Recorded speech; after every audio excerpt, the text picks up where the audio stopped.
দাঁড়িয়ে শত শত ভক্তের মতো আজকে আমরা সবাই নির্বাক। আজকে কি বলবো আমি জানি না, কিন্তু তারপরও তার সন্তান হিসাবে আমার বাবা অত্যন্ত সরল মনের ছিলেন, অত্যন্ত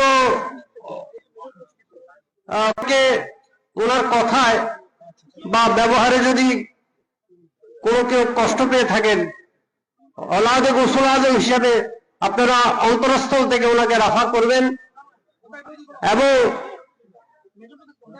ওনার প্রতি কেউ যদি এতটুকু দুঃখ পেয়ে থাকেন, অলাদে গোসল আজম হিসেবে ওনার ক্ষমা সুন্দরী দেখবেন। আপনাদের সকলের কাছে আমার বাবার মাগফিরাত কামনা করছি, ওনার যাতে আত্মা শান্তি পায়। হযরত গোসল আজমের বাউন্ডারি কেবলা কাবা, হযরত কেবলা কাবার উনি অনেক খেদমত করেছেন।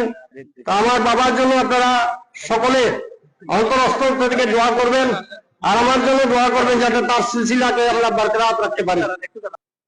আউযু বিল্লাহি মিনাশ শাইতানির রাজিম। বিসমিল্লাহির রহমানির রহিম। ইয়া গাউসু সালাম আলাইকা ইয়া মুরশিদ ইয়া মাওলা